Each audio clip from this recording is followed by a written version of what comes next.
Let's go. Deuxième partie. Variation absolue et relative.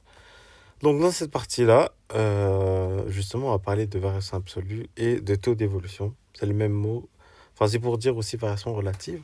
Une variation absolue, c'est juste la différence entre la valeur finale et la valeur initiale. Ok? Il y a une unité.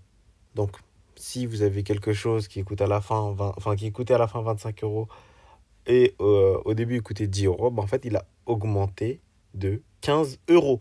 Donc, si je vous demande la variation absolue, mettez l'unité. Ok? Donc, on va lire ensemble. On appelle variation absolue, notez delta. Ça, c'est un delta majuscule, la différence entre la valeur finale et la valeur initiale.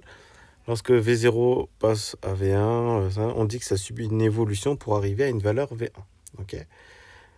Petit rappel, une évolution n'est pas toujours positive. Ça veut dire que c'est pas qu'une augmentation. Ça peut aussi être une diminution ou une baisse. Dans cette partie-là, ce qui est le plus intéressant, la variation absolue, ok, c'est cool, mais c'est pas ce qu'il y a de mieux. C'est ce qui nous intéresse, c'est la variation relative, d'accord, ou le taux d'évolution. Donc, on appelle variation relative ou taux d'évolution, notez T, le rapport entre la variation absolue et la valeur initiale. Donc, en gros, la formule, c'est que T égale à V1 moins V0 sur V0. Ok? Concrètement, qu'est-ce que ça veut dire? Ça veut dire que si jamais j'ai V1 qui vaut, je dis n'importe quoi, on va reprendre cet exemple de 25 euros. Donc, c'était pour dire que la valeur finale d'un t-shirt, ok, c'est 25 euros et la valeur initiale, c'était 10 euros. Le delta, il vaut 15. Ok? Donc, la phrase à mettre, c'est la variation absolue est de 15 euros. Moi, je préfère mettre l'unité parce qu'en physique, on demande toujours les unités et on parle aussi de variation en physique. Donc, c'est bien de mettre l'unité. Ok? Si je vous demande le taux d'évolution, donc ça va être la formule, c'est V1 moins V0 sur V0. Qu'est-ce que ça donne? Ça donne 25 moins 10 sur 10. Ok? Ça donne 15 sur 10. Pardon, 15 sur 10.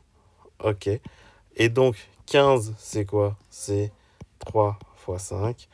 10, c'est quoi? C'est 2 fois 5. Ok, donc ça donne 3 demi. Ok. Ou encore 1,5. Donc T égale à 1,5.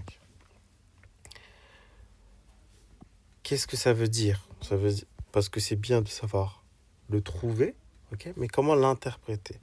En fait, on va juste lire la phrase d'après. Pour obtenir le taux d'évolution en pourcentage, il suffit de multiplier le résultat par 100. Donc, si on cherche T en pourcent, donc ça va faire 1,5 fois 100. En fait, ça va donner 150%. Ok. En fait, qu'est-ce que ça veut dire? Ça veut dire que le t-shirt, ou je sais plus ce que j'avais dit, quel objet j'avais dit, qui coûtait 10 euros et qui coûte maintenant qui coûte maintenant 25 euros, en fait, il a subi quoi? Il a subi une hausse de 150%. Ok? C'est ce que ça veut dire. D'accord? Au début, V0, c'était 10. À la fin, c'est 25. Et on peut chercher de combien j'ai augmenté. Ok? Là, la formule, elle nous a donné 150%. Vous auriez pu trouver la formule différemment. Pourquoi? Je sais que certains aiment bien parler de produits en croix. Déjà, on parle d'égalité de produits en croix. Ok? Mais en gros, si 10, ça correspond à 100%.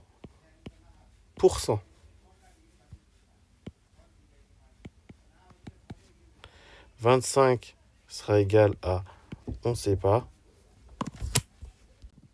Ok, donc 25, ça va être quoi? Non, pardon, le point d'interrogation, ça va être quoi? Ça va être 25 fois 100 divisé par 10, ça va nous donner 250%. Et on a bien augmenté de combien? De 150%. Ok? Première possibilité, ou deuxième possibilité, enfin, pardon, on a eu la première possibilité qui était avec la formule, la deuxième possibilité, c'est avec l'égalité des produits en croix. Ou on peut avoir une troisième possibilité qui est de dire que, bah, ok, si 10 c'est 100%, ok, et ben on peut déterminer 1%, donc, ou 1 euro, à combien de pourcents ça correspond. 1 euro, ça va correspondre à 10%. Là, donc 1 euro, en fait, ça va correspondre à 10%. Et comme là, on a augmenté, pour aller de là à là, on a augmenté de 15 euros, et bien en fait, on doit augmenter de 150. Comment on a augmenté de 15 euros? Et bien en fait, on a augmenté de 150%. Il y a plein de façons de faire, ok?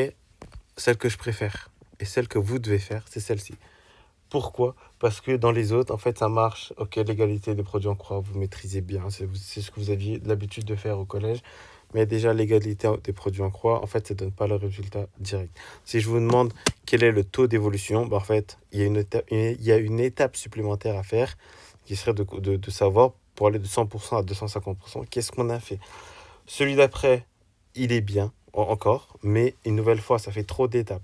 Donc vous appliquez la formule. Si je vous demande le taux d'évolution, si je vous demande juste le taux d'évolution, vous faites V1 moins V0 sur V0. Si je vous demande le taux d'évolution en pourcent, vous faites V1 moins V0 sur V0. Ok?